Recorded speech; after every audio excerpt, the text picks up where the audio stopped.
Hi and welcome to the Catching Up Podcast, your show about speedrunnings and the runners themselves. I'm Sen Knight, your host, and today we have the chance to have JTNoriMaki with us. A speedrunner all about chill and fun, but also about making full competitive runs. Join me as we discover more about the man behind the speed.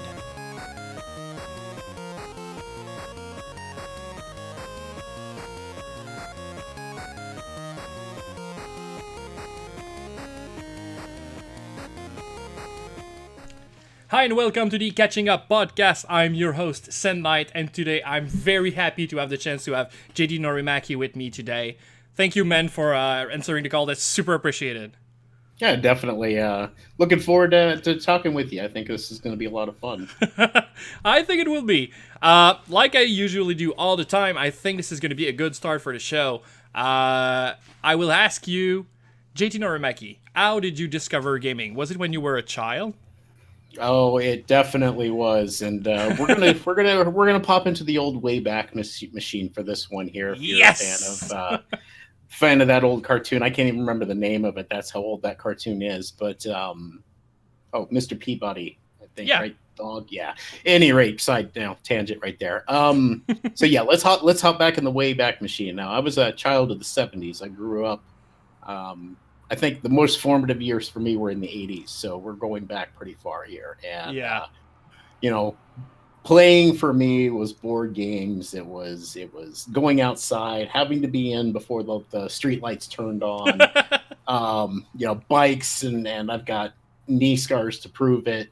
All those things. I mean, that was literally childhood. And Yeah. then I don't remember exactly when or where it really occurred. I mean, I want to say that I was living in Collinsville, Oklahoma at the time, and my stepdad comes home with an Atari 2600.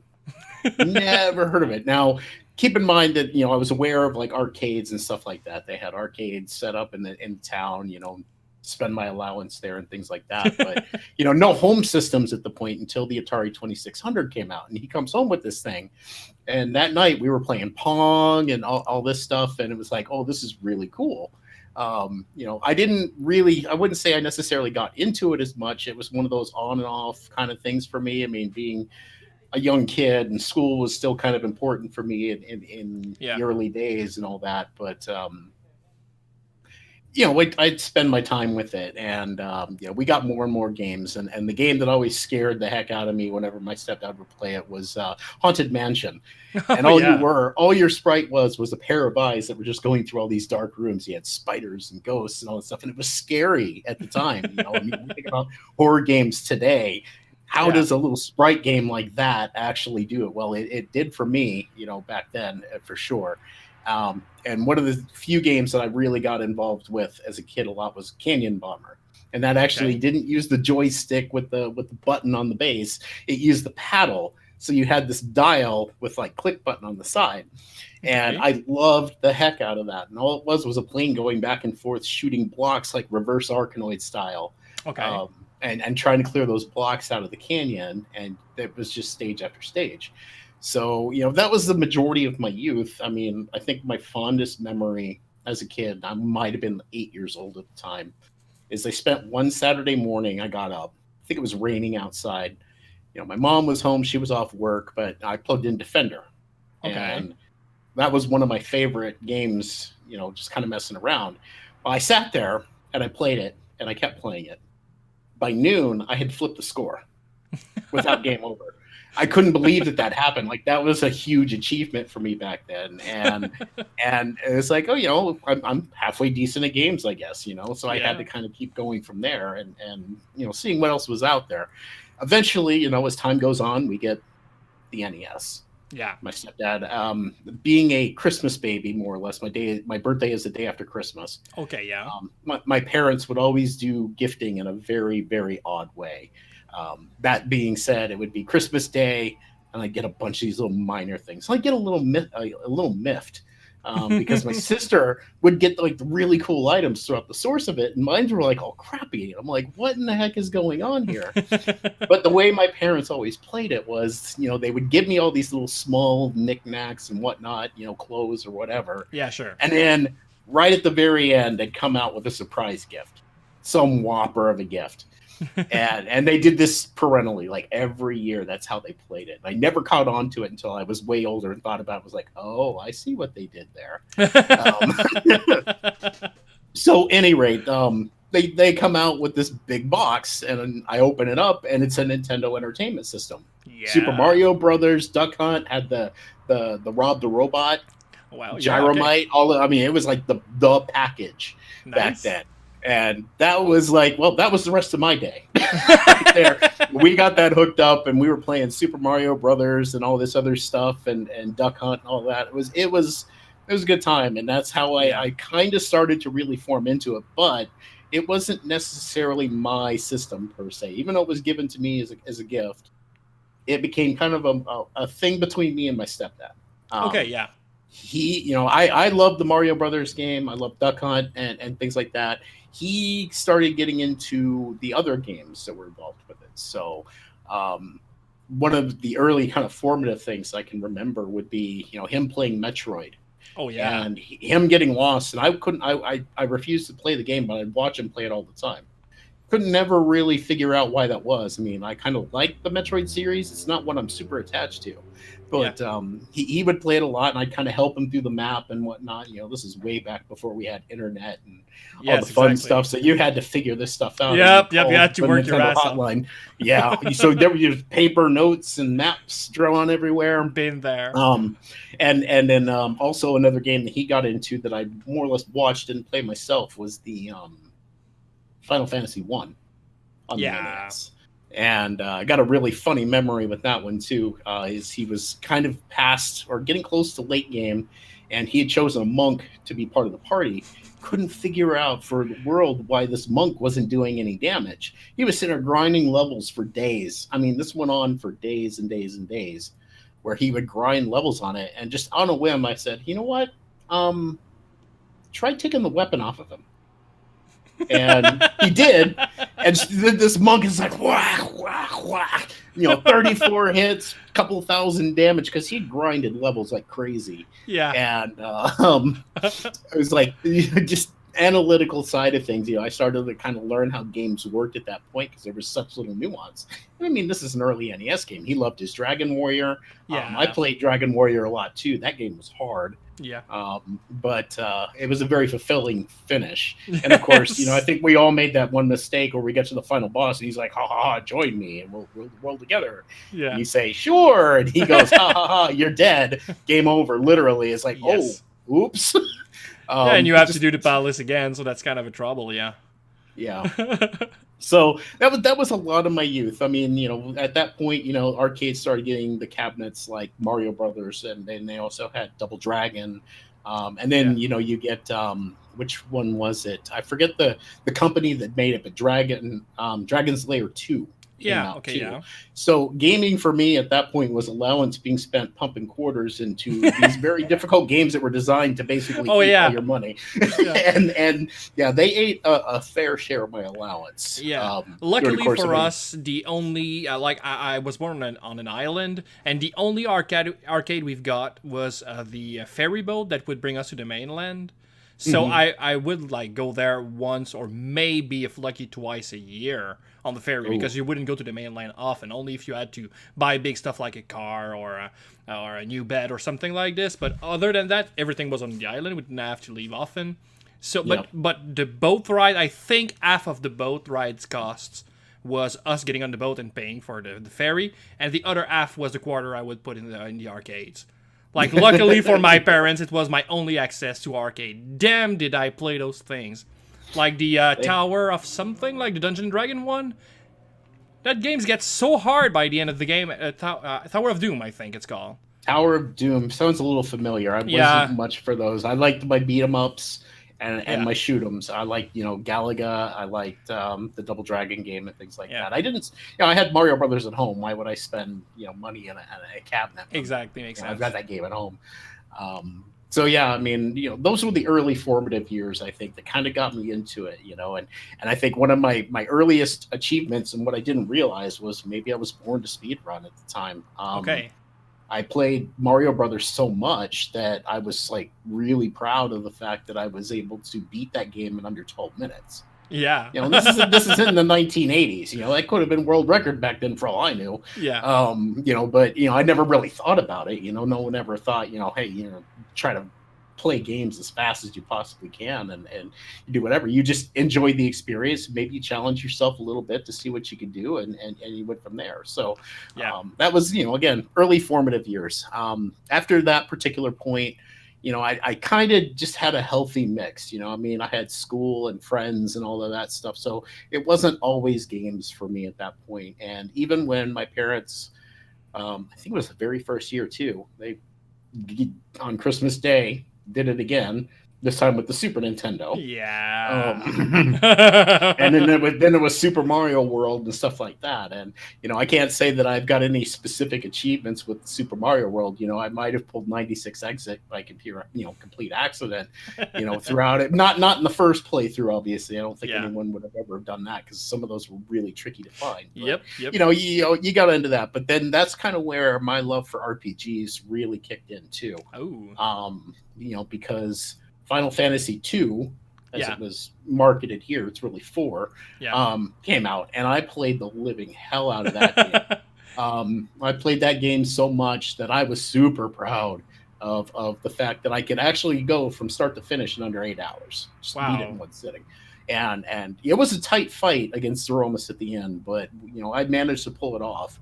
And then Final Fantasy 3 came out, aka 6, things like that. So I started to kind of get into the RPG thing. Like Chrono Trigger is probably still one of my top 3 RPGs of all time, if not the top. That's a good one, yeah. So I still love those classics. I've gotten 2 and 3 on the SNES sitting right over here on a shelf. I don't have Chrono Trigger at the moment. I'd love to, but it is what it is. Yes. Secret of Mana is always a go-to. I've got my SNES Mini for that, or SNES Classic for that, which is awesome. So again, it was still a healthy mix. When Super Nintendo was coming out, this was like junior high school for me. Okay, yeah. And I was really kind of focused more on academics. It was very important to me because I had to get good grades. I was looking to see about getting a scholarship, or at the time when it really came down to it and really mattered, it would turn into, okay, I need to get into something that's going to pay my way completely. My parents, not the most lucrative when it came to money. Very hard, a hard life, but we were all happy. I mean, I wouldn't say it was a hard life per se, but we had to script and save where we needed to.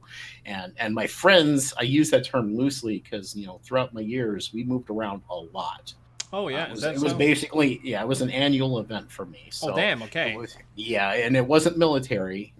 We family wasn't in the military in any way, shape, or form. We just moved around a lot. So I got to make friends every year, in one way or another, and so being outside and having fun with them and actually meeting people was very important in my youth.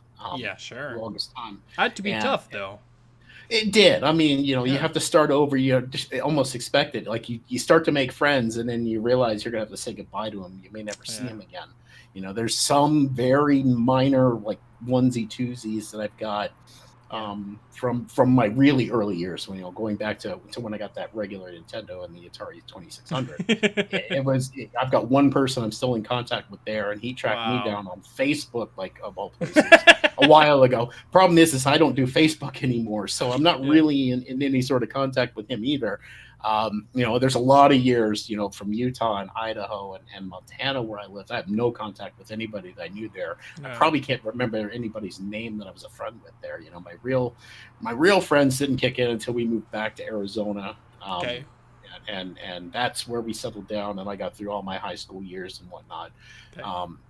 But again, at that point, academics was important. I was getting the feel for the workforce. I had a job, I had a car that I had to pay for on my own, gas and all that good stuff. And so, again, on the weekends, sure, I'd pop a game in on the Super Nintendo and kind of, see what I could do with it. I think it's why I kind of got focused on how far can I get in a game, or how much time can I get through, or how long would it take me to get through a game? And I think that's why, like Final Fantasy II is an example, or 4, that I was able to do it in one sitting. I could take a weekend day, knock it out, be perfectly happy with it, and go from there.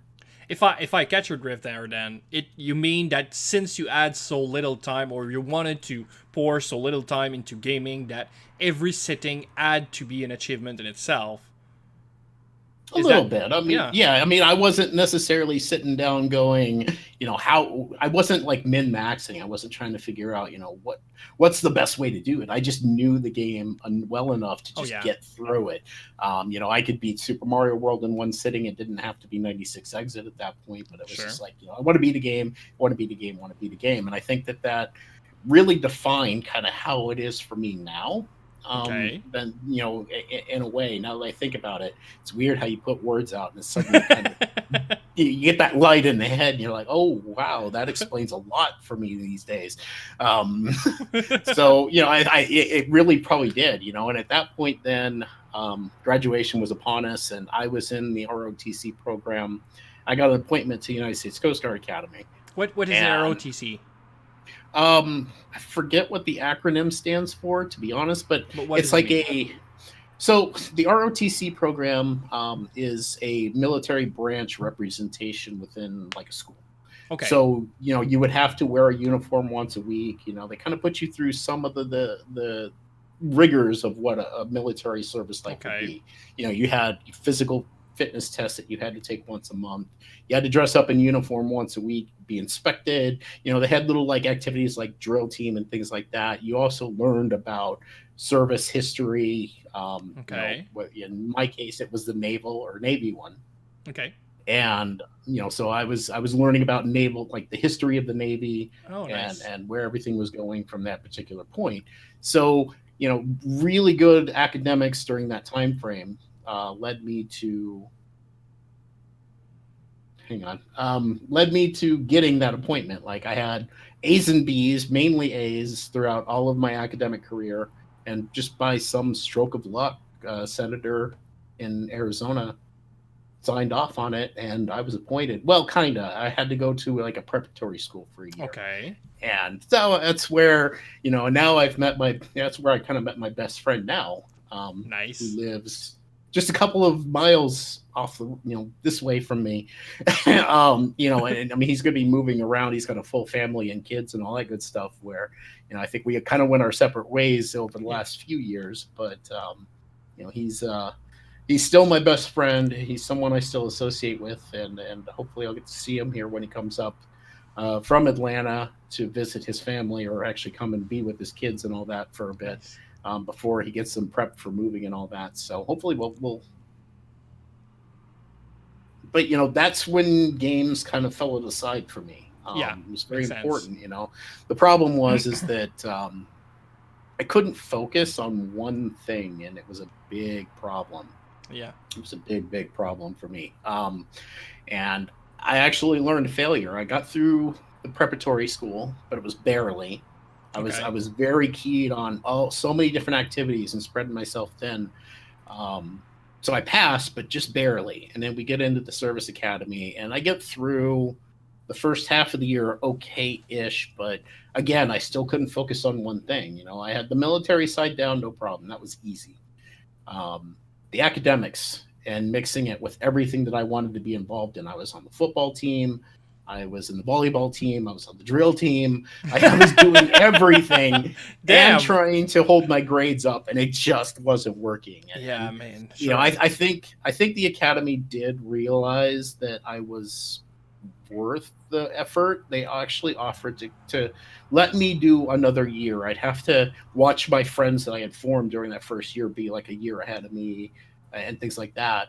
And the more I thought about it, the less that I felt like it was the right thing to do. And I made that a hard decision. I did. I was like, I mean, as much as I could have gotten, a free ride through school and learn maybe naval engineering, which is what I wanted to do. But ultimately, my real goal was to become search and rescue helicopter pilot. Wow. It's really what I wanted to do because it was the U.S. Coast Guard Academy, and that's one of their mainstays. And I could just see myself like flying helicopters, problem.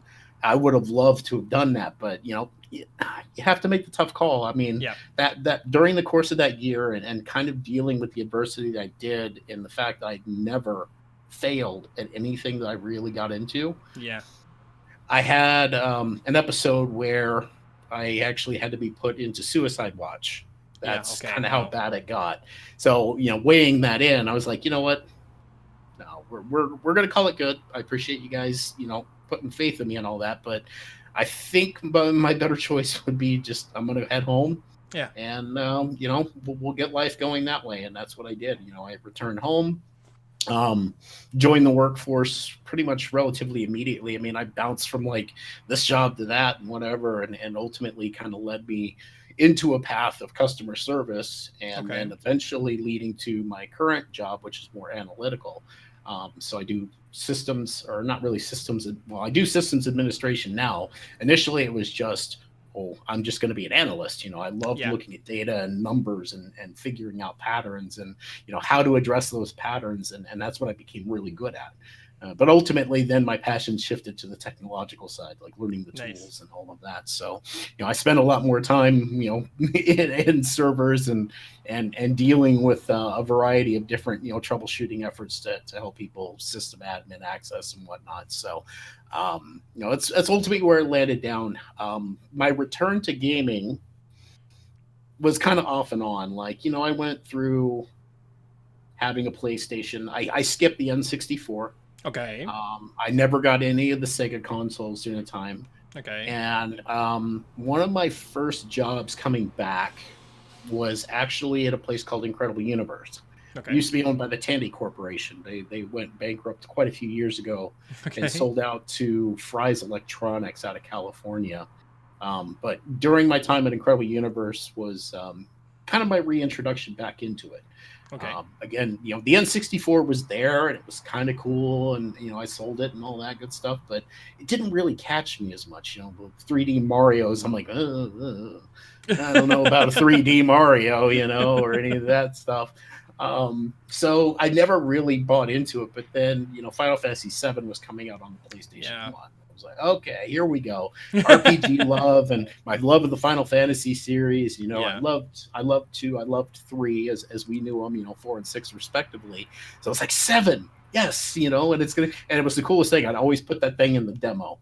That demo disc, Yeah. we'd always have it in the display whenever I was there. People hated me for that. They wanted to sell other games. And I was like, no, this is really cool. This is the only really, one. yeah, this is all you need right here. So yeah, I mean, I got back into it with the PlayStation 1, eventually get a PlayStation 2. Yeah. And during that phase, I'd say it was heavy RPGs for me, just Nice. nonstop RPGs. I was trying a variety of different ones, Wild Arms and Vandal Hearts, and Yeah, but it you was name the it. yeah, it was the RPG era though. Like it was Yeah, the it best really time was. from the end of SNES to the maybe mid days of PlayStation 2. Like everything was a very good RPG. So yeah, not saying that there was no good one after that, but it went thinner. Yeah, it Yeah. definitely did seem like, as you say, it was the era of the RPG. Just everyone was more or less just kind of going RPG after RPG, Yeah. and I was thriving on it. I loved RPGs. Yeah. I loved the stories. I loved the music. I love, the big thing for me, story and music are two of my biggest draws. When it Yeah. comes to those. So, Final Fantasy Tactics was just an amazing game, despite the fact that it was so dang hard. But I Yeah. made my way through it. I even got cloud recruited. It was kind of weird. Yeah. Didn't know it back then, but all of a sudden there's like, oh, hey, it's Cloud. I know this guy, and oh, he's my party. Oh, this guy sucks. We're never going to use him, but Yeah, no, exactly. he's there. Um, Even when you so get this sword, he wasn't, yeah, it was kind of yeah, sketchy. he was kind of an iffy character. I mean, I think if Yeah. you leveled him up properly, it'd have been fine. But Yeah. moving on. So it was a lot of RPGs back then. And if I look over to my left here, I see my PS1 collection is practically all RPGs. Yeah. I've got Lunar 2, the Silver Starry story. I used to have the first one. I think I gave that off to my family for some reason. Yeah. But everything The else is Silver pretty much Star RPGs. is the first one. The second one is Blue Heart something, I think. Oh, then I've got Blue Eternal Blue. Eternal Blue, That's yeah, what it that's is. true. Yeah, that's the one I've got over there. I used to have the box set for that one too, the first one as well. But Yeah. I mean, those were what I thrived on, and they're still a memory. I still got them right over here, which I keep looking at them. I go, God, I wish I had time to plug one of those in and go through it, but it's not where I'm at today. Yeah, I My get that. job is highly demanding. I have to work minimum 50 hours a week just because I'm Damn. covering all 3 of the time zones across the U.S. The operation, or the company I work for is a nationwide company, and I am in the national group. So I'm the only lead system admin, the only person that can do 90% of what they need done. and so I've got to be available for it. And sometimes Wow. I lose out on weekends if something really bad happens. It's happened a few times, and we just we do what we have to do to survive. Yep.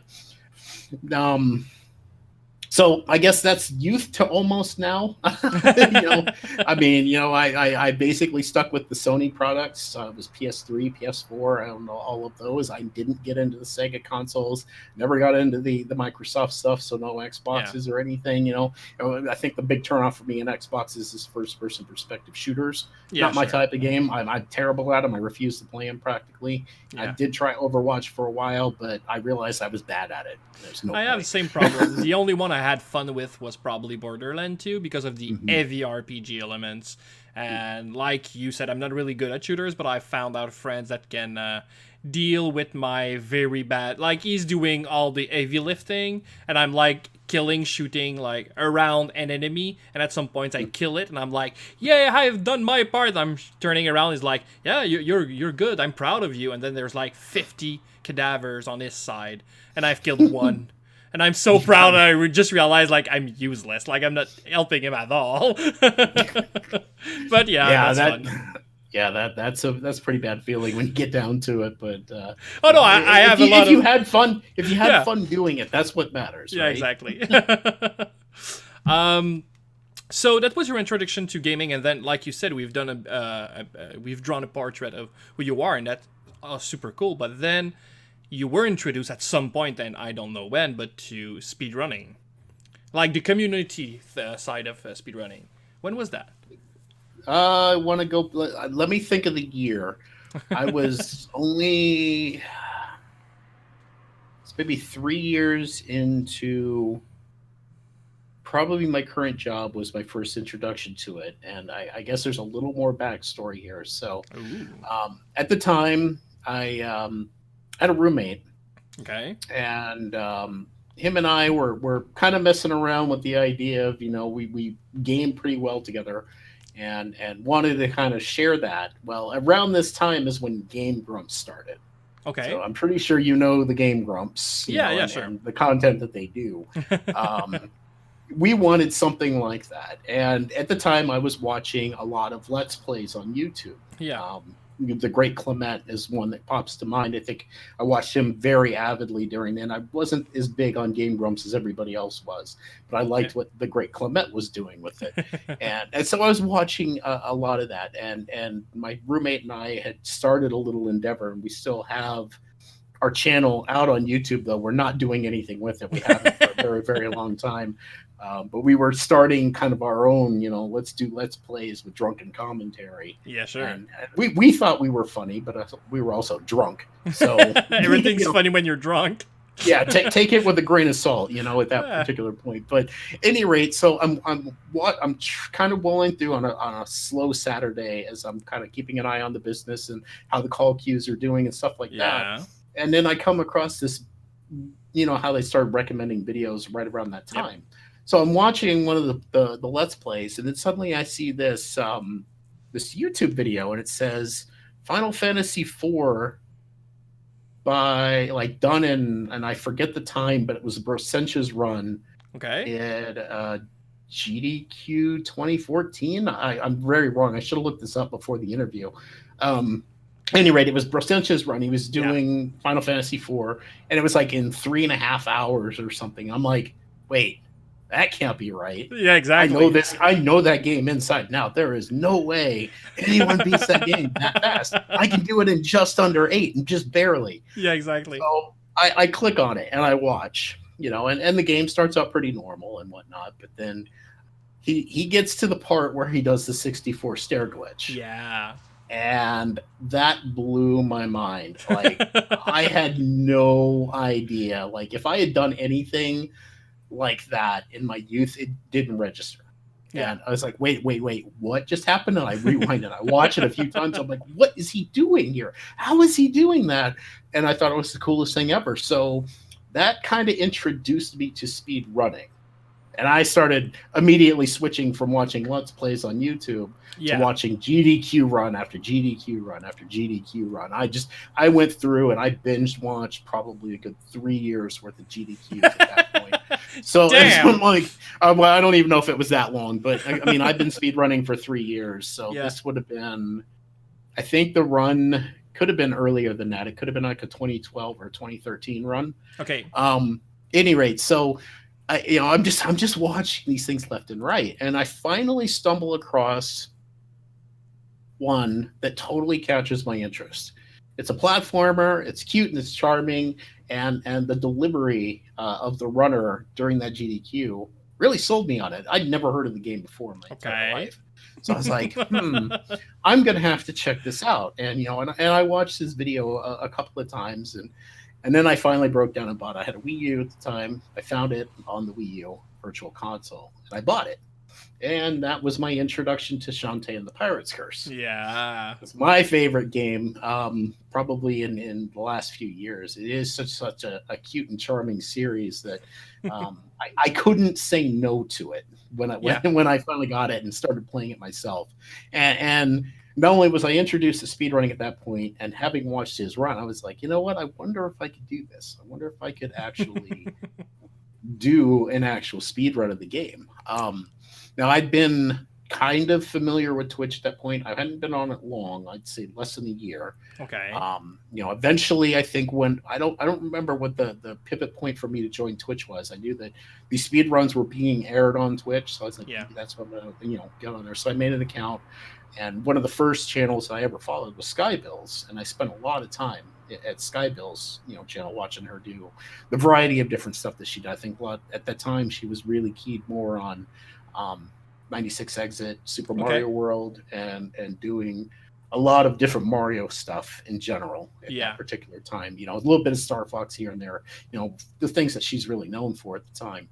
And I kind of become a part of. I won't say I did become a big part of her community in a way. I was always there, and when she really needed it one night, I ended up becoming a mod because Nice. chat was being a little unruly, and that really, I wouldn't say that sprouted me on Twitch. Like I just was very keyed to who I like to watch, and I would just watch them and be there all the time. So, I started branching out a little bit, another relatively large channel, Final Fantasy VII speed runs, because, I loved the game Yeah. as a kid. It's still not one of my top five in the Final Fantasy universe, I but get that. I like the run. I like watching the speed run of it. And it's very interesting in watching somebody kind of dissect the game who really knows it in and Yeah. out, kind of like the way I did with Final Fantasy IV, and Exactly. just seeing what they can do with it.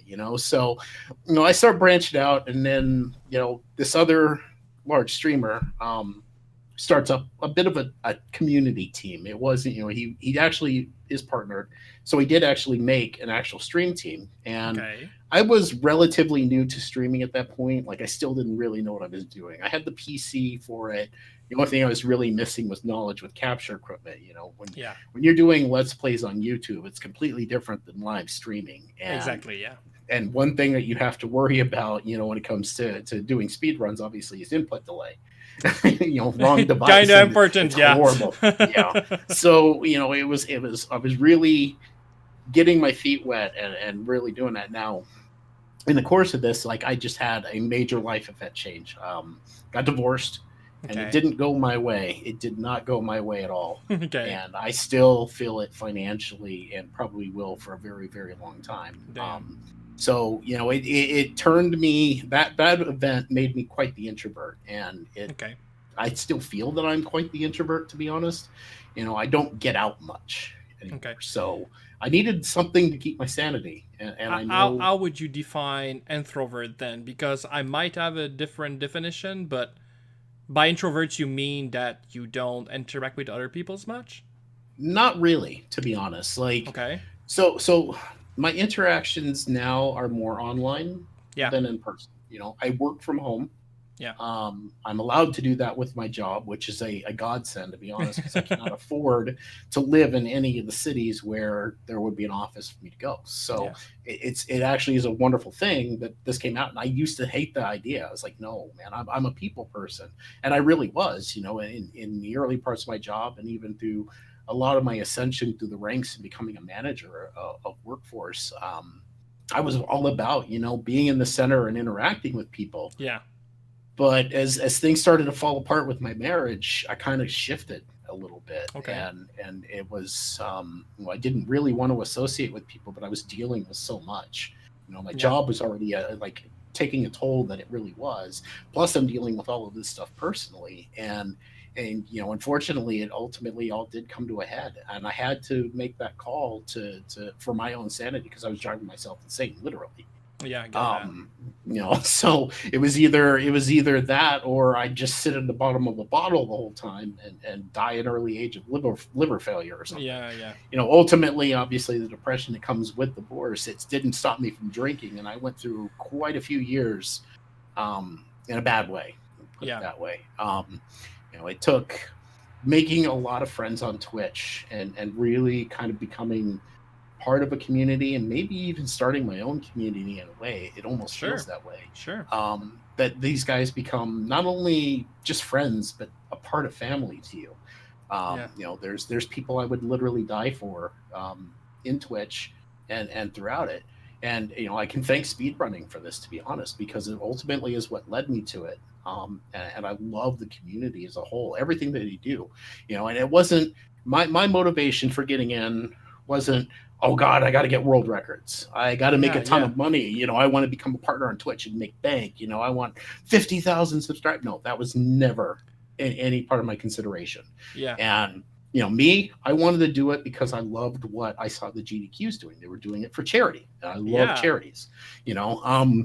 And ultimately, I finally got my opportunity with the Summer Games Done Quick last year to Yep. do Seeing my that. part with it.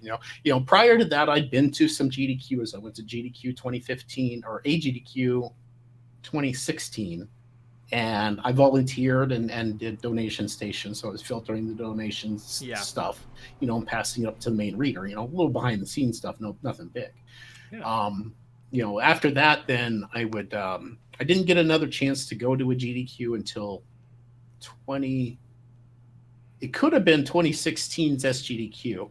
Okay. Toucan Sham at the time was running Risky's Revenge any Okay, yeah. percent, and he needed someone to commentate. Well, I was relatively new to the run. Like, I started branching out from Pirate's Curse. Literally, I spent like a year just running nothing but Pirate's Curse. But I started branching out and getting into some of the other series, so at least I knew a little bit about the game, enough to help him commentate and whatnot. The advantage that I had of making that event, which sadly I was only there for really a span of just a few hours.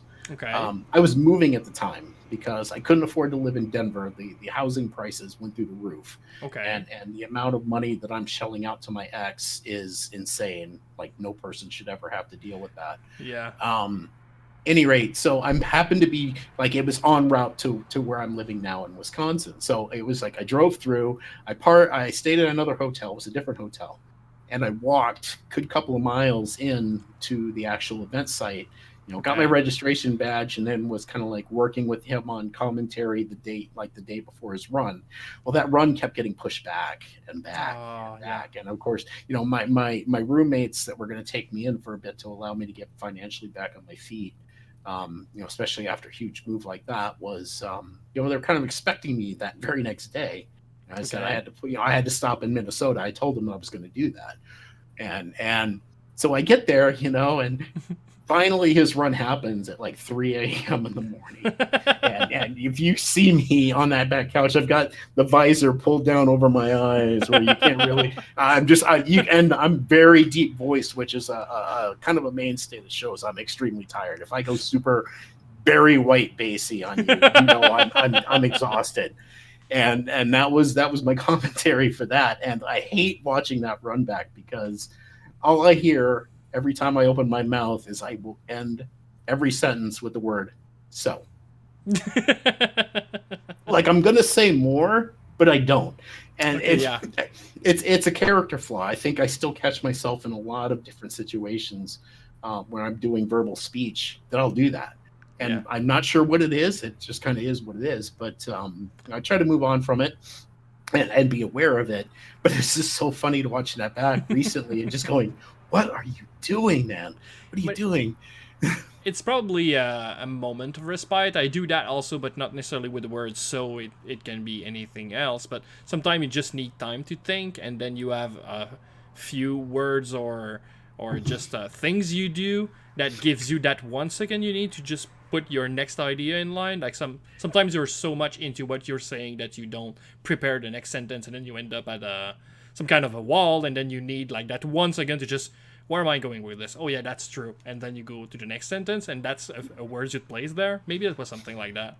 I wish I could agree with that statement, but I'm watching it back. I had literally said everything I needed to say Yeah. up to that point, Yeah. and I think it was just a nervous tick because I mean, this was only my second GDQ event.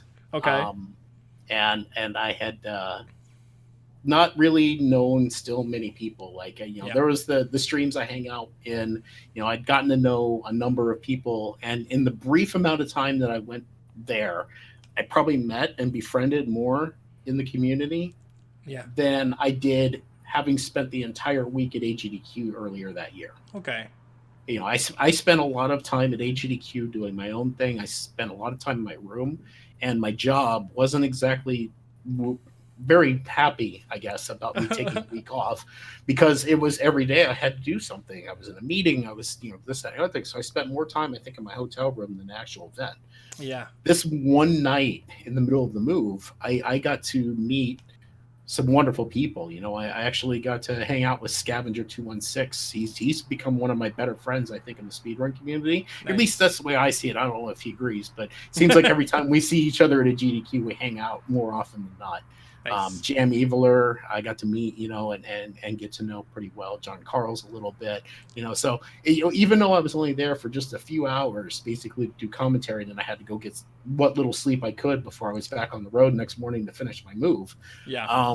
It was probably one of the more drawing events that made me want to keep going back. Now, again, finances being what they are, now I've got to kind of pick and choose. I can only do one event a year, and I technically shouldn't be doing that one event. But the very next SGDQ, Skateman 222 gets the Half Genie Hero run in, and I was a top contender. I was a backup runner for that one of the people that submitted. He just not too long beforehand, like before the submissions open, got a PB.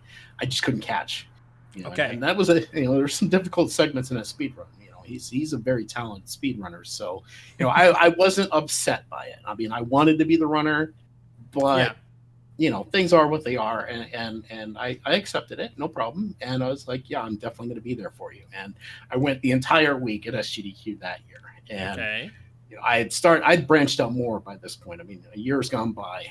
At that point, I'd learned my only RPG speed run that I've done, Earthbound. Nice. It became a good friend of a lot of those communities, and Skateman was one of them. D-Rock, and I could name names forever. Toucan was also part of it. Yeah, the Earthbound community is quite a community. Yeah, the Earthbound community is an extremely tight community, and I would ultimately say a family in its own right. Yes. That's what I felt. Yeah, so I mean, obviously, Ultimo Ice was doing the finisher that year too, so of course they were going to be there, and they totally did. So, was that the Fuzzy Pickle year? I'm sorry. Was that the year of Fuzzy Pickle? Because Earthbound has been the closer for two times in a row. Yeah. Two times. I mean, least, I can't remember if anything bad happened in that run where he had to take a picture, but I'm sure if there was a picture, everyone was doing Fuzzy Pickles. Oh, but there was one run that was a Fuzzy Pickle % where he had to take all the pictures. Yeah, that was a different run entirely. Okay, that was a different run. Okay, all right. Yeah. That year he was just doing the standard any percent glitchless, and the other one that had nothing but Fuzzy Pickles, that was photo percent.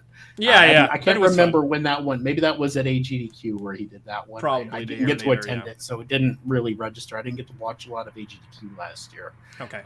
Which is sad for my part. I've got VODs probably to go through, but always back. I mean, again, I got to spend an entire week and really branched out and got to know so many more people within the speedrunning community. And, ultimately when it gets down to it, I'm kind of glad, they really kind of helped me through a very difficult time in my life.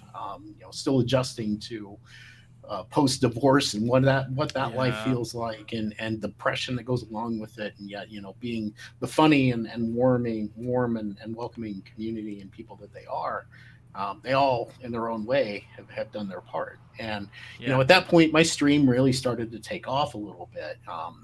I never was in it for numbers. I'm perfectly fine with a very comfy chat. When it comes down to it, and it always feels like it's a good time when people are there and being active. I mean, occasionally, my biggest, I think, challenge in regards to being lively on stream is that my chat tends to die a lot, and it's Okay. nothing against like anyone who's watching. I've got a heavy European Okay. Yeah. base of people that watch me, so I've got people in Germany and the UK and things like that watch me. But the times that I'm able to stream, it's super late Yeah. or like super early in the morning. They got sleep and work and their own lives to do, So it's weird. Like, you don't break into the US audience in speed running without being one of the big people or running, a lot of the big games and doing it at a competitive level. Yeah. Things that I don't have the ability to do. I'm not gonna become a top 10 Super Metroid runner ever. I just know I watch that run and I see how that plays, and it's like, yep, nope, I don't have the time to get that good. I don't even have a way of doing save states and things like that. It's like I have limited time to spend in the games that I do. I'm very fortunate for what I've been able to accomplish. Yeah. I'm very happy with what I've been able to accomplish in speedruns for what little time I get to spend on it. It's great to do that. And when I started, I had one of the most amazing experiences I think anyone could have. Okay. Starting out in speedrunning, to be honest. And I probably have gotten way off topic of the original question, but I feel that this is No, worth move saying. on. I'm having really much a good time. No, this story is worth telling because it was very interesting. It was probably only one of my first couple of attempts, and my first chosen category in Shantae and the Pirate's Curse was a not so well run. Like, everyone's done the any percent pirate, and things like that. I leaned toward 100% normal. Okay. I'm kind of a completionist by nature. Yeah. I don't always have the time to get through things, and I wish I had the time to do what I used to do. But completing a game 100% is a lot more fulfilling for me. Okay. And to be able to do it in a speed run sense was even more. Yeah, sure. So, the 100% normal run, for whatever reason, really just sucked me in, and it held my attention for a long time. Okay. I was on normal mode runs for at least a year, if not a year and a half. Wow. Before I even actually tried avidly to do the pirate, the new game plus mode. Yes, yes. And and my first run was, I wouldn't call it a speed run. I believe it was somewhere in the neighborhood of about 3 hours. And okay. What was strange about it was in my first or second run officially, and I still wasn't good. All of a sudden, I start seeing familiar names pop up in my chat. Yeah. And when I say familiar names, it was names that I see on the leaderboard, and it was the sound effects popping in. The guy who basically inspired me to get into speedrunning ultimately. So one of my first few streams ever, and I'm running this game for the first time practically ever. And suddenly I've got the world record holder, Talkinator 7 at the time, and the sound effects, and Esco, who's kind of the game's resident glitch finder and breaker. Nice. All of these people in there, and then other names I recognize from the basically the leaderboard, all watching me and giving me advice and helping me through it. I was like, I was flabbergasted. I was amazed. Yeah. I was like, I don't know that there's many speedrunners that get that kind of introduction, on their very first couple attempts. It's very rare you're going to see world record holder and well-known runners from a GDQ and all these other people just coming out of nowhere and really helping you out. And wow. I couldn't have asked probably for a better way. I don't know that I would have continued to learn or do things. Maybe I would have. Yeah. But I think being welcomed in that way was huge for me. Yeah, sure. And you're not going to plug in. Yeah, you're not going to plug in Super Metroid and try to do a run, and maybe your second attempt, and suddenly have like Zosti and all the other big names, Behemoth. It would be cool, but yeah, it would be cool. And I'm not going to say it won't happen. No, but I'd say the chances are very unlikely. It's slimmer. Where a small game like Shantae and the Pirate's Curse, which is, I would say, a niche game in and of itself, very popular, but doesn't have like the financial popularity. It doesn't get Yeah, the I get corporate, that. popularity. So, like the last game had to be completely crowdfunded basically. Yeah, And, exactly. it took them 10 years to get around to getting it out. I mean, it took some time. And I really hope that the success of Half Genie Hero leads to more. Yeah, But, you're not, good getting into speedrunning, you're going to have to know that it doesn't cause instant success. And of course I don't not. even Yeah, no. I don't call myself a success by any stretch. I'm lucky to get 20 viewers on any stream that I do anymore. Doesn't matter if it's a game that I'm known for or not. It just it's my friends. Yeah. Thank you, all of you guys out there that are watching this. That come and help support me, and in turn, I do my part too. I mean, Yeah. the advantage of working from home, I get to lurk streams all day. So I've got my personal computer here, got my work computer over here.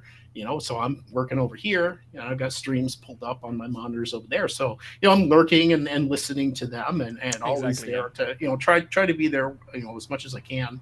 Unfortunately, I've become quite the popular person across Twitch. I think more people know me than I think know me in the overall scheme of scope. But I don't know that everyone necessarily considers me as popular. So it's fine. Well, I'm happy with that. I don't know about popular, but I can tell you that first of all, you talked about your streams and that you don't necessarily get the biggest numbers, and that might be true. But I didn't know you because I just didn't know you. I've known you during your Shantae's run against Tina Hacks during the GDQ event. I think it was SGDQ last year, this year. Yep, this year. Yeah. And I went into your Twitch, and now I have to say that I'm hooked. Like, it's super fun to see you run. You're somebody that's at the same time very humble, but also you know what you're doing. Like, you don't always seem as confident, but at the same time, definitely you know what you're doing, and it's super fun to watch. But most importantly, you're definitely one of the friendliest person I have seen on Twitch. Like, it's extremely relatable, the friendliness, the energy you bring into the thing, and I really enjoy that. And I have to admit that even though I first went in your stream for research for the show, every time you're on there, I click your name really fast. I really like to be there, and I really appreciate what you bring to the table. Sincerely, like, you hooked me up, like, instantly. Oh, well, I appreciate that. I don't know. I don't feel that I'm quite that personable. It's funny how you say the energy I put out, and Yeah. I think about like how much energy I spend during the day at work, and generally, and this is probably one of the biggest unfortunate parts for a lot of my fans and longtime viewers is I don't get to stream that often because I don't have that energy at all. Yeah. But I'm not work, talking energy like the amount of excitedness or something like that. Being chilled is some kind of an energy, like just the aura, the what you it's a super chill, but like I said, it's very friendly, like it's very family like. You're talking about all those runners that you appreciate and everything and all you like of them. But like it's so crazy that you're actually doing all that and then some more. You talk about them, but actually you are even better at that than they are, I think. Yeah, there's really a family you've created, even though it might be a smaller community, and even though you might not be on air every evening, I really enjoyed my time on your stream, every time I went in. Oh, okay. No, I'm following you now, and I appreciate you saying that. Honestly, I mean, my stream since day one was always supposed to be a safe haven, a welcome place for anybody and everybody. I mean, I grew up in a life of adversity. I was, being a man of color in a way. I'm only, kind of half and half kind of thing. But, Yeah. I grew up in an area that wasn't necessarily friendly Yeah. in that regard. Let's call it So, that. yeah, I'll put it that way. And, even though I had my friends there, they were also kind of the social outcasts, at that particular point. So Yeah. was I bullied in my youth? Sure. Yeah. Did I have to defend myself once? Yep. Did I win that one? Yeah, but we won't go into that. At any rate, so again, I want to welcome it. I mean, and it's been fun in my 40 plus years at this point to see how humanity in general has evolved. It's funny that all the conversation around everything that's going on these days, and we talk about this specifically, I want to think about kind of the recent topics that have hit speedrunning, and that's like the transgender community, Yeah. the LGBT. all of that, LGBT and Q, um, Yeah. all of them. And even though it wasn't norm when I was a kid, it never and still doesn't to this day bother me. I have Of no course not. problems with anybody being who they are. Yeah. Please be who you are. Be proud of who you are. Don't necessarily have to listen to what everyone has to say. I mean, I put up with racial slurs as a youth. Didn't affect me too much. I mean, you just kind of have to get that water off a duck's back kind of attitude Yeah, sometimes. yeah. Does it hurt? Yes. I mean, obviously it does hurt, but you shouldn't let it define you, and definitely Yeah. don't let it get underneath your skin. And I have no problems with anyone. I think that even I got hit on. It's funny actually. In my kind of young 20s, I got hit on a lot by gay men, which Okay. is flattering in a way because I don't Yeah. see myself as much of an attractive guy.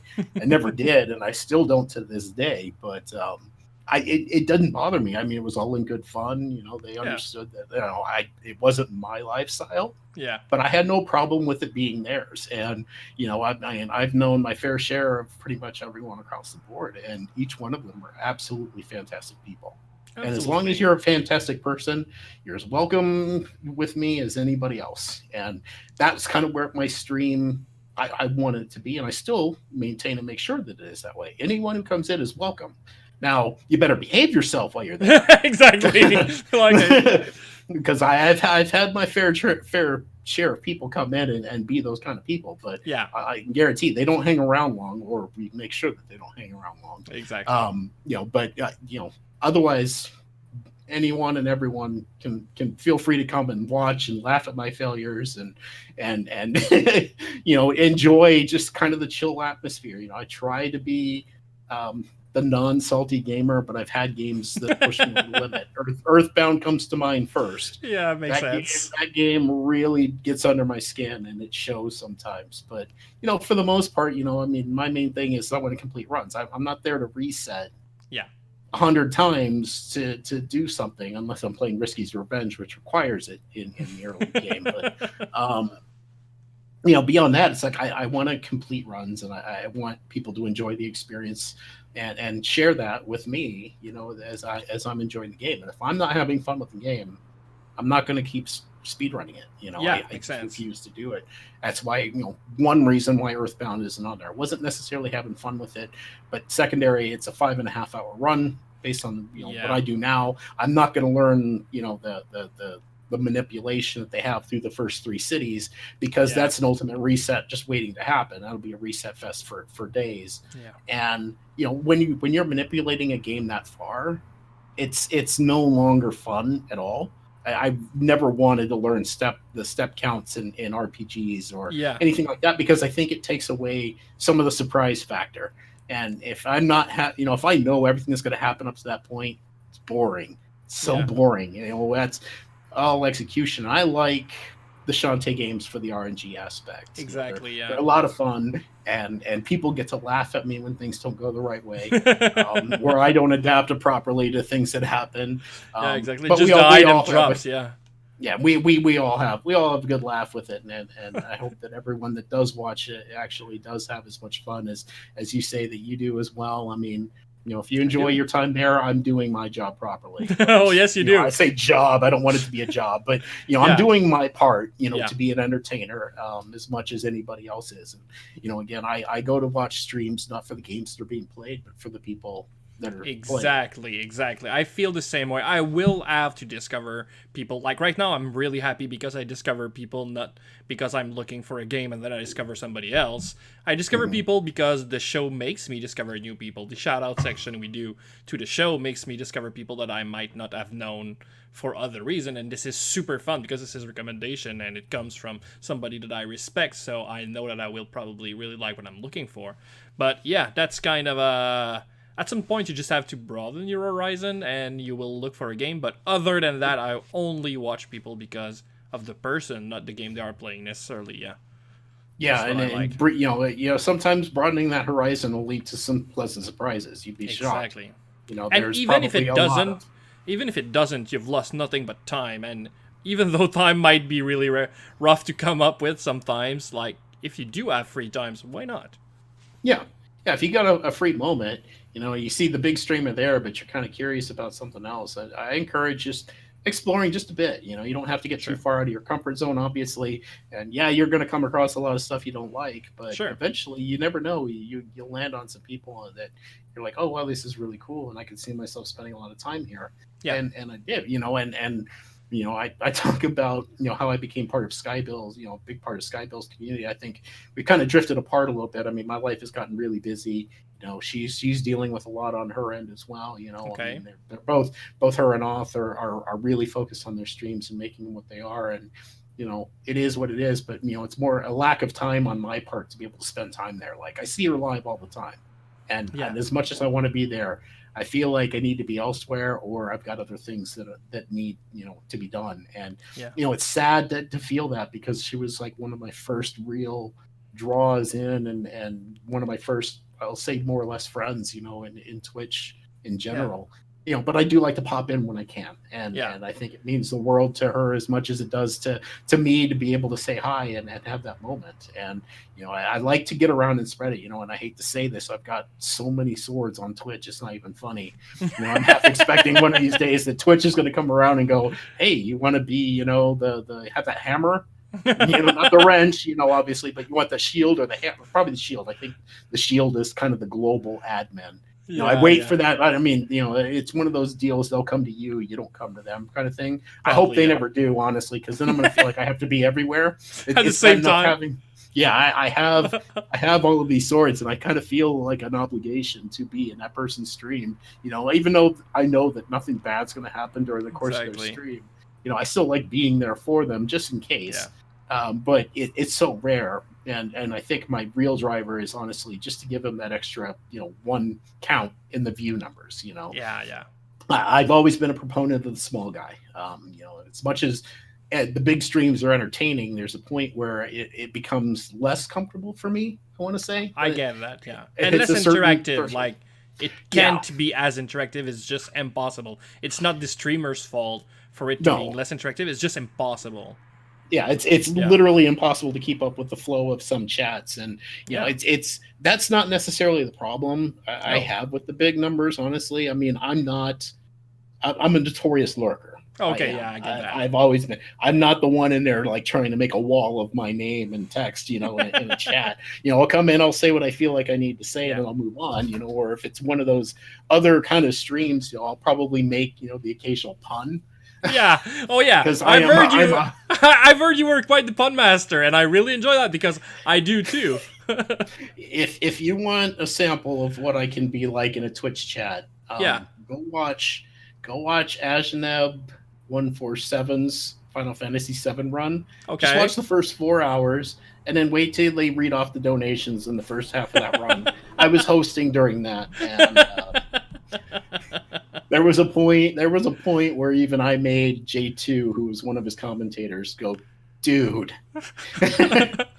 And like we've said earlier, the cringe is the payoff.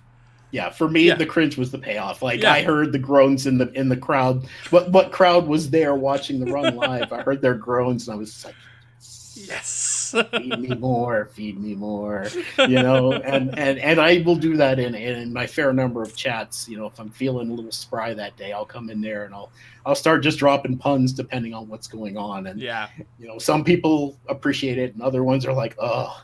It's just the reaction of the chat's usually what I'm looking for more than the streamer. Yeah, makes sense. I wait for the day that I do that one where I'm not a mod and get hammered, just because of the fact that I'm being really bad with the puns. But hey, I mean, at my age, you got nothing but dad jokes, so I may as well, spread them. Exactly, yeah.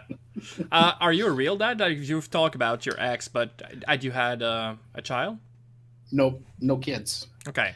The marriage itself, I won't get into too much detail. I'll just say that there was not an opportunity there. Mainly because she couldn't have any, and I won't say that was a point of contention. I think it's probably for the best in the long run.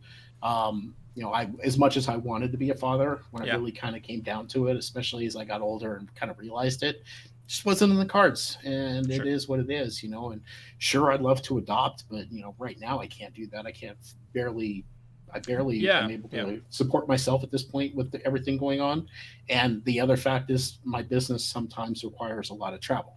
yeah, So I can't even have as much as a pet, much less, an adopted kid, exactly. Yeah, is what it is. And, I mean, I'm still relatively young, sure. I'll say. You never know. I mean, obviously, there are single people out there who are single parents, and Yeah, maybe I end up with someone that has a kid. If not, it is what it is. I sure. should. As much as I'd say I love to impart a lot to a kid in this day and age, and boy, is there so much influence out there. It'd be tough as a parent to fight it. Yeah, You got to do the best you can, sure, and sure. and I think that I could have done a great job at it, but again, just wasn't that it wasn't meant to be, All and right. I'm fine with that. Okay, so your introduction to speedrunning and then Twitch in general seem to Mhm. be an interesting part of your life. Um, right now, I've seen you like how many times a week do you streams like generally? On average, I'll say that I maybe get one or two in, That's good. and mainly it's on the weekends Okay. primarily. That's when I've got the most time and the ability to focus on it because my alarm goes off at 5:45 in the morning. Again, I Damn. work from home, so I get that whole 15-foot commute to work. By going from my bedroom to the second room in the Sure. apartment, where my computers are all set up, and I log in and start my day. And that day doesn't end until 5 p.m., Oh damn. 6 p.m., 7 p.m. sometimes. So, my days are around 10 hours to 12 hours a day. Yeah. I don't have a lot of energy some days to be able to switch over and say, you know what, I've got, the ability to get a speed run or two in. If I did do that, I feel like it wouldn't be fair. Okay, makes One, sense. because that, I show my tiredness very well. I Okay. show my emotions very well too. Like it's just very apparent on my face when things are not quite going right. And I don't want to be that person who streams just for the sake of streaming. I mean, Yeah. I want to make it enjoyable for the people watching. And most days after work, I'm not necessarily in that mood. That said, I do socialize. I'll obviously lurk or even be active in my fair share of streams. I've got my own Discord, and all of my closest followers and friends. We're always in there, bantering back and forth. Generally, we're on a voice call. We're always just joking and doing whatever we do every night there. And it's a good place to go at night. I mean, it's a lonely existence on my end. They fill a very necessary gap that I probably could Nice. fill if I went out more, but I don't feel like I belong where I live right now, and not necessarily in a bad way. It's just not. It's not home, if that Okay. makes sense. Have you? And Can I cut there? Have you ever felt home? yeah, yeah. I mean, when I lived in Denver, Colorado, that's where I was born. That was my home city. Yeah. Even though we moved around a lot, I still ultimately felt most whole, I think, when I lived there. Okay. And I had a lot of good times there, even though it's where like a lot of the bad in my life right now also occurred. I still would love to be in that city, Okay. and maybe a little outside of it. It's obviously become much bigger metropolis over Yeah. the Yeah. last few years than it was. But I mean, living in the suburbs doesn't bother me, and I do love my small cities now. I've actually spent the last 3 years living in towns that are like 35,000 people. Yeah. Very, very quiet. And this one is particularly super quiet on like Sundays. It's just like you can go out, there's no traffic any time of the day. and Nice. and yeah, at least I'm fulfilling one thing is I love the water, and I live right on the shore of one of the Great Lakes. Oh wow. So I get to see this big mass of water that reminds me of my days, of going to the military academy and being out on like the Long Island Sound and on the coast of the U.S. and seeing just expansive water. It's the Yeah. very exact same feeling because you can't see Michigan across the way. Yeah. It's just a little too far at 75 miles. So Exactly. Yeah. at least I have that. Like, a little bit of commuting with nature is nice. I don't do it as much as I should. Yeah. And Denver was one of those areas where I felt like I could, because it was just a simple short drive to the mountains, and then you're in like nature incarnate. And obviously the thin air never bothered me. I was born there, but I wasn't raised there. I was all of two. And Okay. then I didn't move back until I was in my want to say late 20s or early 30s. Okay. That's when I moved back. So I didn't even spend any of my formative years there. But as soon as I got back into that state and moved there, I felt home again. Okay. And that will always be my home, no matter what, and I hope one day that I'll have the ability to move back there. It'll take some time Yeah. and patience, and I'm always loaded with time and patience. I think it shows in my speed running too. Like things go bad, I'll deal with it and I'll move on. Sure. I won't just instantly hit that reset button. I'd rather complete the run and deal with the adversity and get the late game practice. I think that's Yeah, just as exactly. important as anything else. So, my life is basically led pretty much the same way that I approach speed running, which is always a good thing. That's a good idea. Yeah, you spoke about the expense of water. I felt exactly the same, and I don't know if there's a lot of people that can relate to that. But like I said earlier, I was born on an island, like in the Atlantic Ocean. And then at some point, I was probably bantering, and at that time, I had that girlfriend, and I was probably like bantering about the fact that I needed to see water, and it happens like maybe once every 5 years, but I need to. And right now there's no big expanse of water near where I live, so it never happens. And that's nothing so bad, but like I said, once every 5 years I just need to. And she told me, yeah, I'll bring you somewhere. I have a little cabin somewhere, there's a lake, it's gonna be fun and everything. And I'm like, all right. And we go to the cabin, and then there's this lake, and I probably could swim across. And I'm not much of a swimmer necessarily. Like, I'm not bad, but I'm not. And I'm like just probably looking a little bit confused. And she's like, "Are you happy now?" And I'm like, "I see the other side." And she's like, "Yeah, it's cool, no?" I'm like, "No, that's not water. That's a puddle." Yeah, it's like I can see the other side. That's not what I'm thinking of when I think about that. Yeah. No, I'm talking about the Atlantic Ocean. I don't see Europe from where I live, Yeah. But actually, like she was doing this for me, and it was super cool, and I really appreciated that. And we ended up having a lot of fun at the cabin. It's always nice to be like you said, in nature, having fun, relaxing, far away from everything. But the water part sadly didn't do the trick. didn't quite live up to the expectation, but I think it was the thought that counts, right? Exactly. But maybe she just didn't know about that because she never was near like an ocean. And then the year after, if I remember correctly, we went on the island where I was born, and then she probably understood more what I was talking about. Yeah. We're talking about the majesty. This is what I mean. And she's like, oh, okay, I get it. Yep. All right. Nice. We've talked a little bit earlier about the shout out thing, and I think I know who you're gonna shout out. I think we've talked about him a little bit earlier, but let's put that more clearly now. All right. So, when you asked me the question of, who I would like to pass the torch on to. Yeah. I had a couple of days to think about it, and so many good names were popping to my mind. I think one thing that kind of helped funnel me down to where it was the fact you've already interviewed two that I would have immediately pitched. Bowie, the hero, and Tina Hacks, both just absolutely wonderful people and role models in my opinion. Agree. Of what Twitch streams should be like and their communities as well.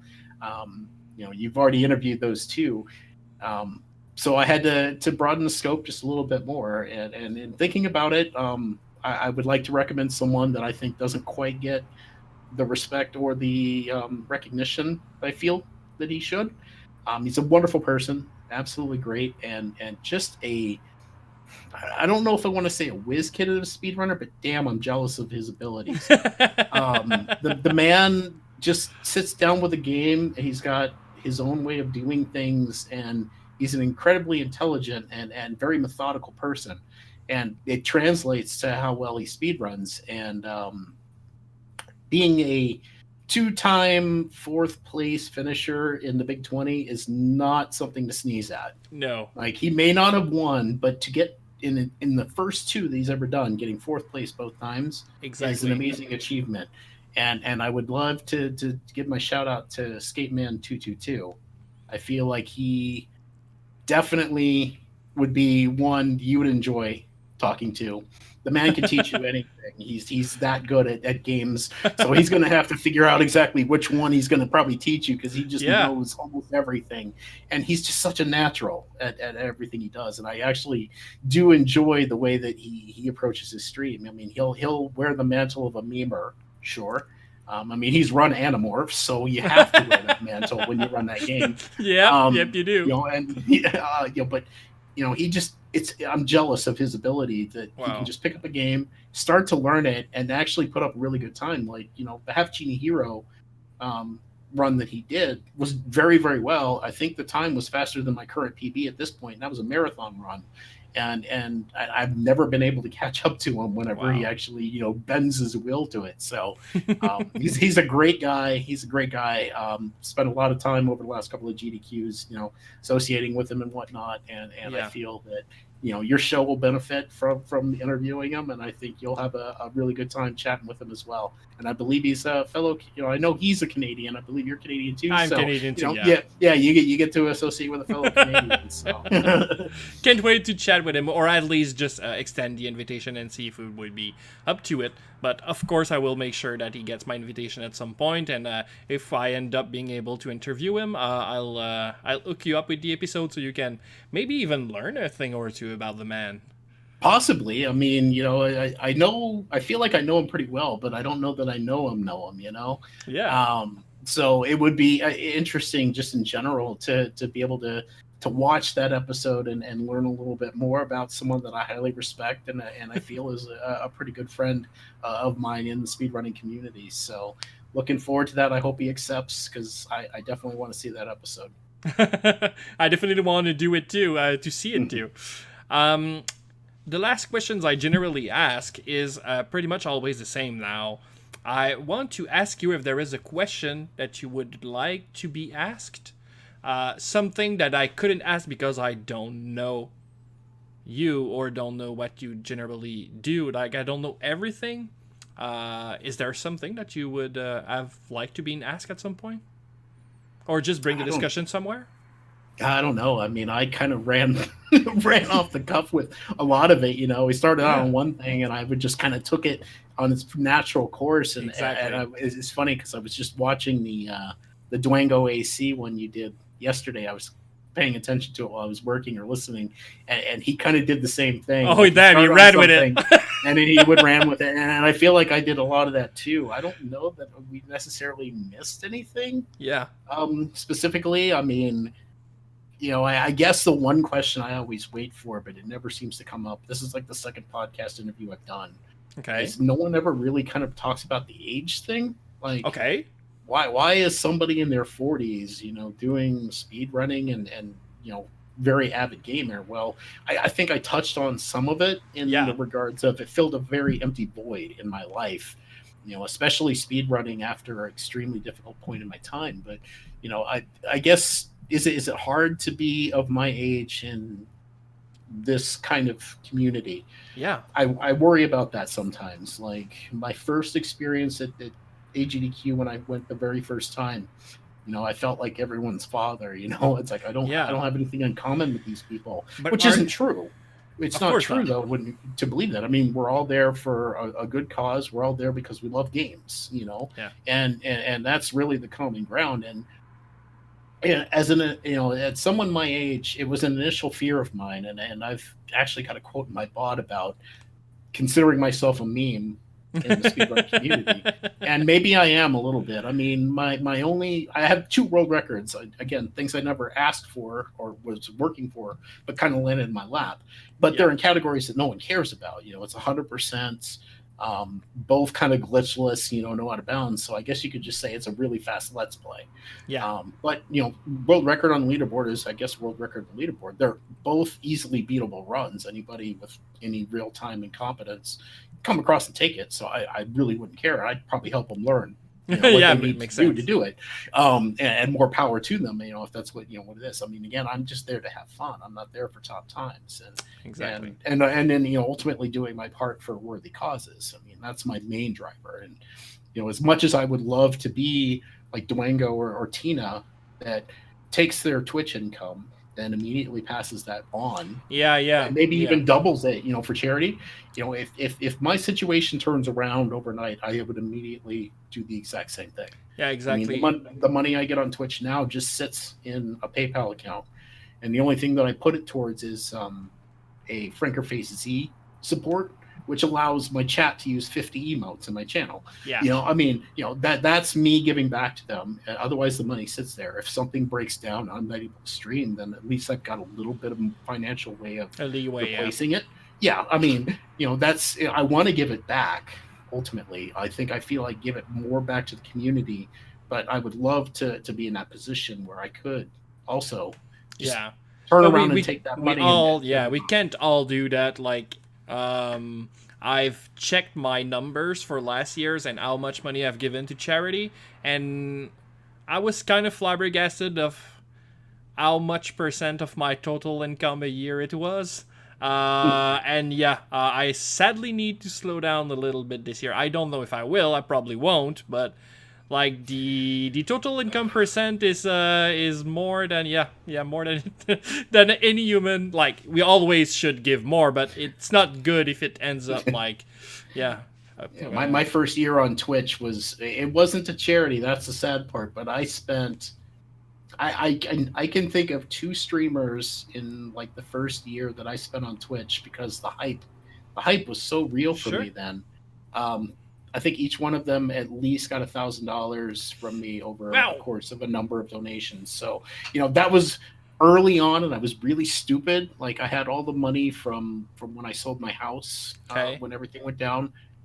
In retrospect, I shouldn't have done that. I Sure. mean, I appreciate them, and I hope that it did help them when they needed it. But I am one of those people that will let certain things drive me a little bit. I'll probably throw a donation out there. I probably Yeah. shouldn't, but if I can justify it well enough, and obviously it hasn't put me on the street, so that's good. Um, Yeah. I've had to pare that down a little bit. So that's a lesson for all you early Twitchers. Don't let the hype get to you too much because it does. It's a thing. It's a Yeah. thing, and Somebody you definitely loses a don't. leg, you cut your own to give it to them, and then you realize that you still need to walk off. Yeah. Yeah. In moderation Yeah. is the best way I can put it. And I've had to pare back quite a bit too. I mean, certainly, whenever Ashante and the Pirates Curse run gets into a marathon for charity, we do our certain part. We've got a little game we play with that where Yeah. deaths in Run Roddy tops, captures in 10 Light Temple if that's part of the category, soft locks, various different things that we put a dollar amount towards. And for every one of those, we add it up. And I believe that the SGDQ run, because of my idiocy of not only pausing like 100 billion times, but also getting caught in 10 Line Temple. Yeah. It costs. Oh, and then Rogue Link also put one up for that little trick I did in Scuttletown with the void entry where Shantae goes shooting way off, but then she's walking into nothing instead of walking into the door. Like we all put dollar amounts towards that, and I know that I had a pretty hefty FD donation. bill, yeah. Yeah, I didn't. It didn't get read, which is fine. I don't know if Tina's did either, or I think Rogues did though. But honestly, we all did that, and the Shantae community as a whole, we tend to try to do that whenever we can. Like, Yeah. not everyone's got the money to be able to do that, but TKY619, main world record holder across pretty much all of the categories of Pirates Curse. He had a run at UKSM earlier this year, and we donated for that. Sure. Whenever things happen, I think Rogue Link, he had a run earlier this year at Calathon, I want to say, and I did donations based on those kind of factors as well. So I mean, as it was a tradition, I guess you could say, that was started by Sound Defense, and it's just kind of carried forward, and Yeah. we still run with it today, which is it's fun, and I'm glad to give where I can when I can. Exactly, yeah. It's not as much as I would like to, but maybe one day Sure. we'll be back in that mode again. So, but again, that was way off topic. I mean, again, I was starting off on like age and how I feel within the speedrun community. But can I ask a question based on age, Dan? Sure, go ahead. You spoke about how you were fearful of being, not necessarily fearful, but the first time you were fearful of maybe being a meme, like being old in the community of maybe younger streamer, even though most of them are probably in their 30s, but a few of them would probably in their 20s. Have you ever had the same fear, but for like maybe physical reflexes or something like this?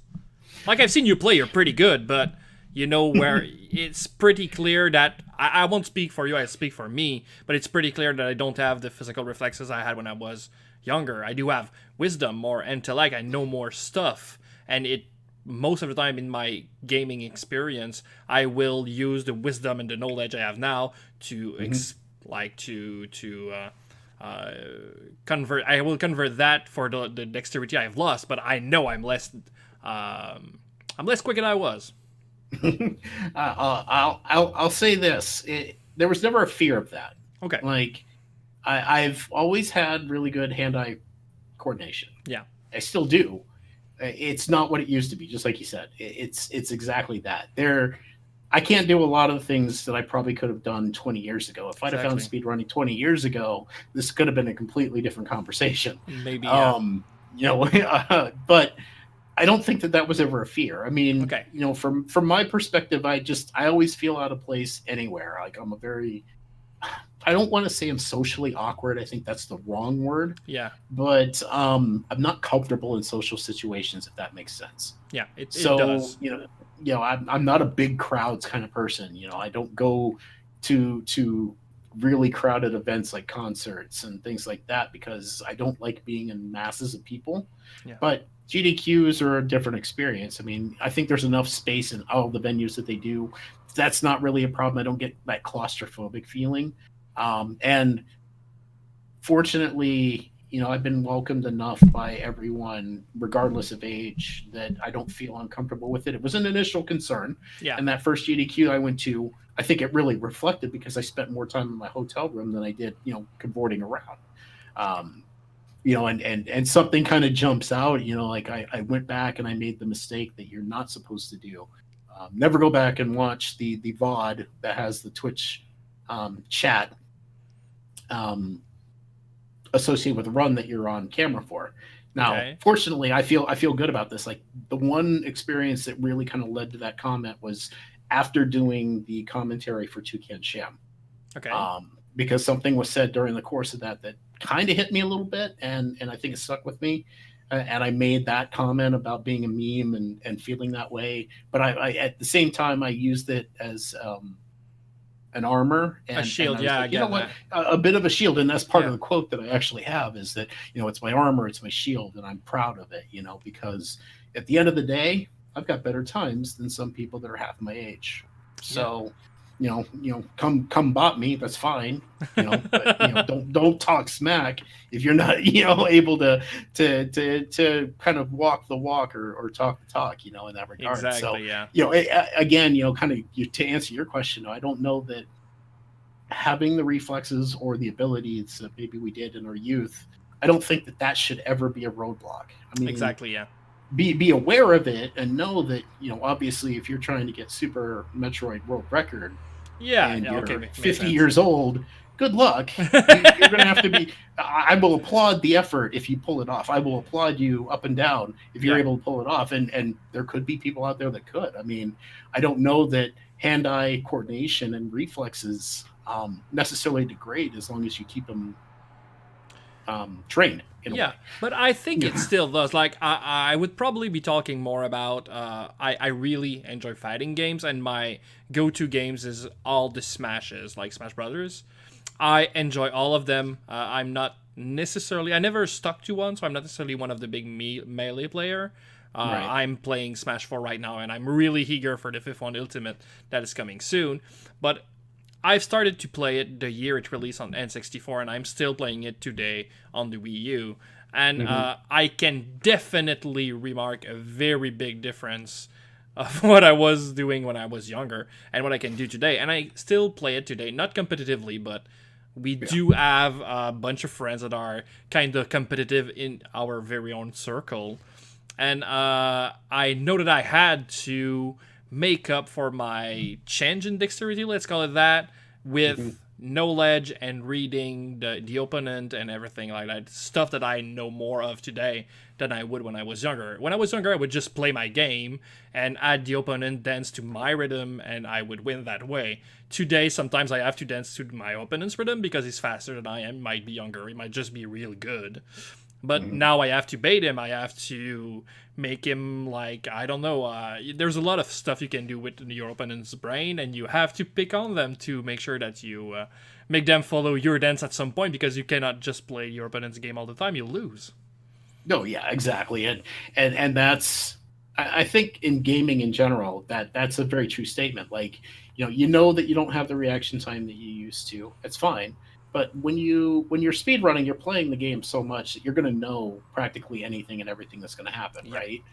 So the only variation of that would be anything that's like super RP or RNG heavy, where you can't necessarily predict. But a lot of speed running is the same thing. You're still, the game, you've analyzed it, it's basically your opponent that you've analyzed and have figured out how to beat, right? So you just need to understand it and then execute on that, you still have to be ready for the wild cards that happen, because RNG is a thing, and I still prefer games that are at least a little bit RNG, like mainly the bosses. I think that makes the boss fights more fun, is when things can go horribly wrong, and sometimes it goes that bad, and well, unfortunately, that's the end of that run. But you never should let it still be a roadblock in general. Sure. Exactly. It never became a roadblock to me. I just had to compensate in other ways. Yeah, it wasn't for me. It wasn't like, I didn't use that as an excuse to not start speed running. I was like, again, I'm very realistic about my goals. I know I'm not going to just plug in Super Mario 64 and get world record. Damn, that the people can't just do that, especially with where it is. But that takes practice and dedication and time. It does. Muscle memory is very interesting though, and it kind of helps to alleviate a lot of the concerns I think that anyone would have as it relates to reflexes, because it's mainly more about repetition, especially in games that don't have a lot of variation. You'll just eventually know what you have to do. You're just gonna do it without even thinking about it. And I do it a lot in my speed runs that I've been doing for a long time. Shantae games in general, but Pirate's Curse more often than not. I'll start thinking about other things mid-run, like not even thinking about what I'm doing, and I'll just like automatically I'm just like, okay, now I need to pay attention because I'm now here. But I had no idea what I did getting there. It just kind of all happened automatically. You'll think of what you'll eat next, and or like, oh, am I starting to get hungry? I might be getting hungry. Oh, geez, now I've got this report that's due tomorrow, and I know I need to do, what do I need to go to the grocery store for later, or this weekend? I'll have those little brief wandering mind things, but my body and muscle memory goes on autopilot through the easy parts, Sure. Makes sense. And allows you to get through it. So, if in fighting games, I think you've approached it just proper. I mean, you nailed it. You don't have the reaction speed, but you figured out how to compensate for that by baiting your opponent into what you want them to do, by studying what they're doing to kind of figure out, what strategy will work to get you that W.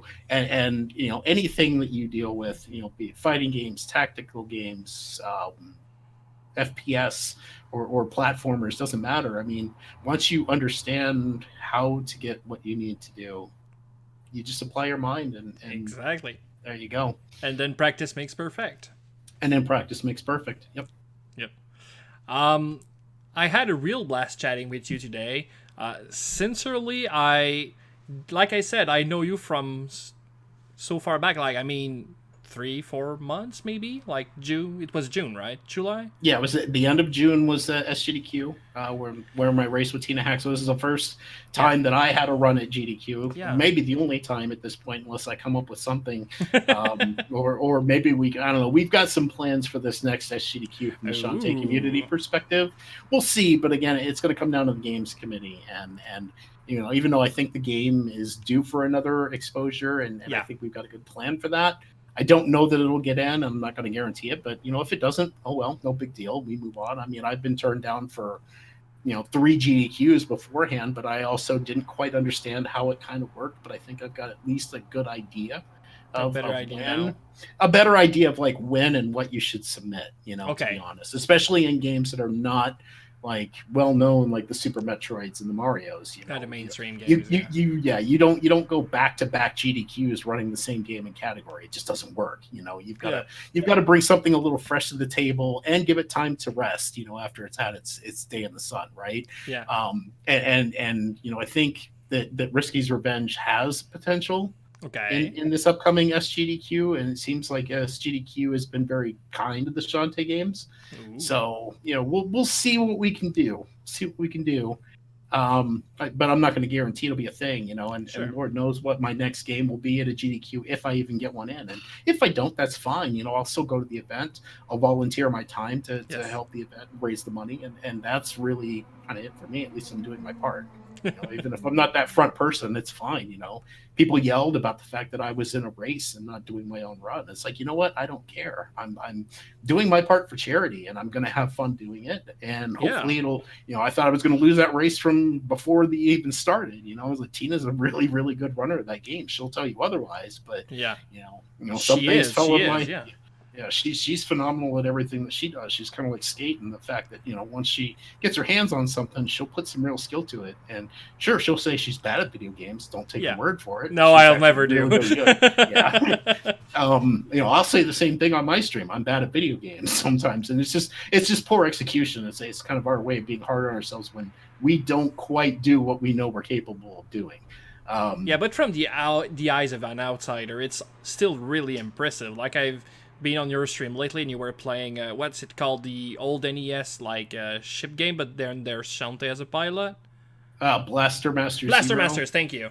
Blaster Masters Zero with the Shantae DLC character. Yeah, it's super fun to see you play, and you're really good at it. And even when you had a real tough time with some Metroids underwater at some point, and you were like, oh, I'm so bad, or something like this, I'm like, you're not so bad at all. The game was really trolly at that point. Like, they were really homing in on you, and I couldn't have done better myself.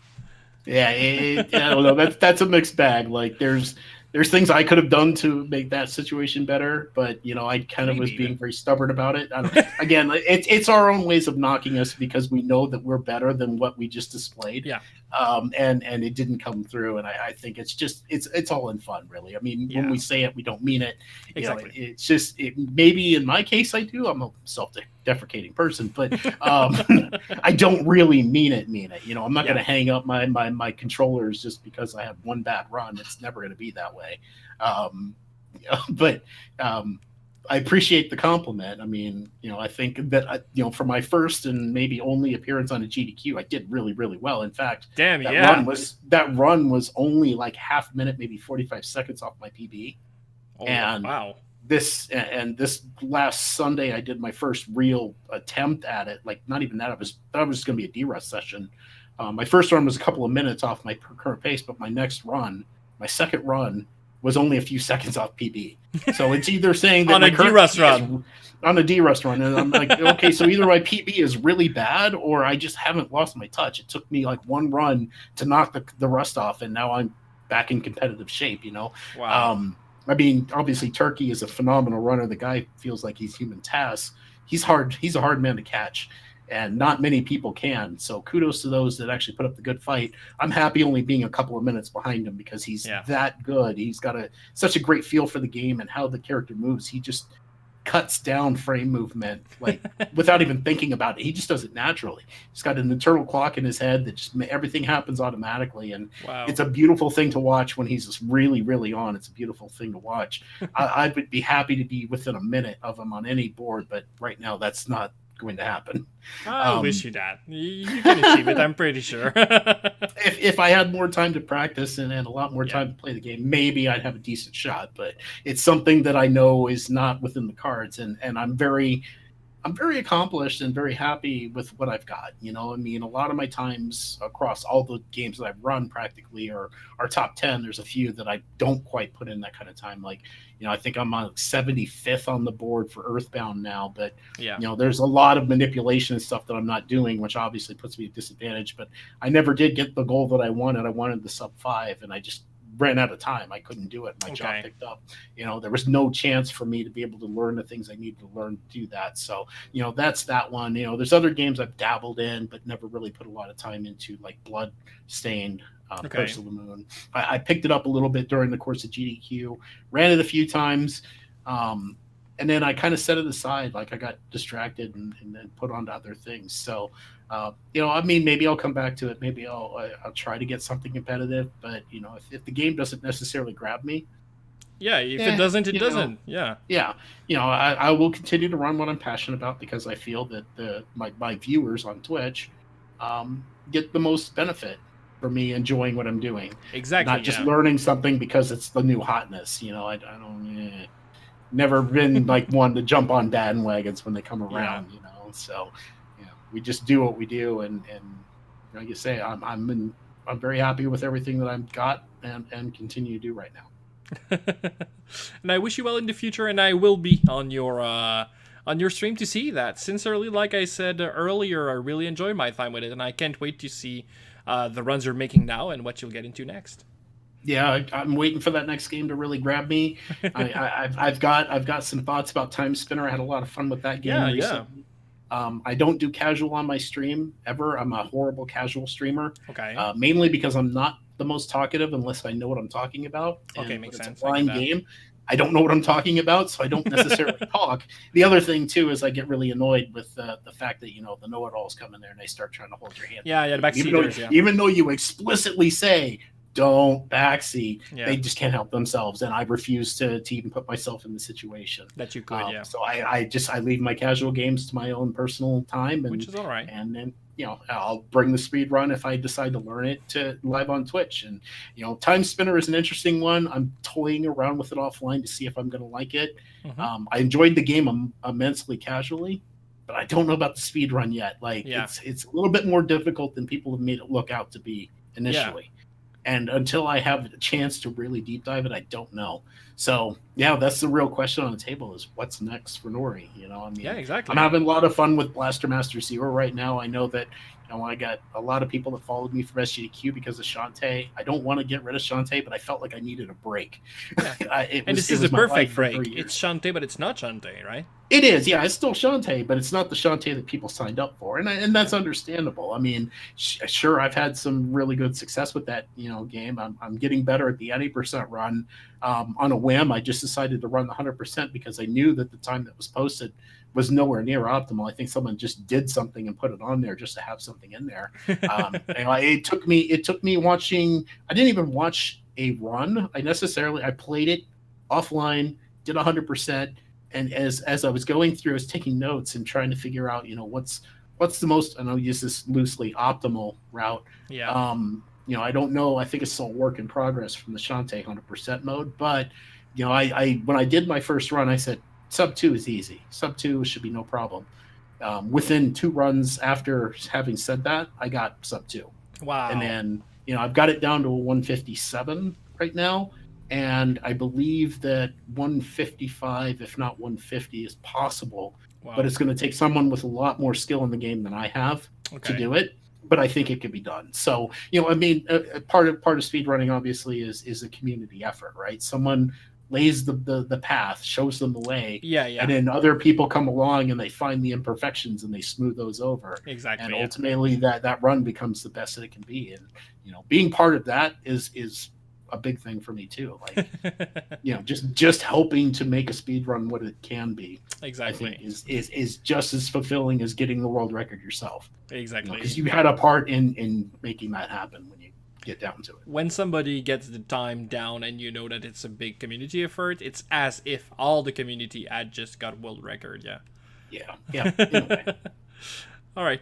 That was super fun, JT. I had a blast. Sincerely, I really enjoyed the interview with you today, and I can't wait to do the second part actually, where we'll be playing Shantae's Inspired Curse.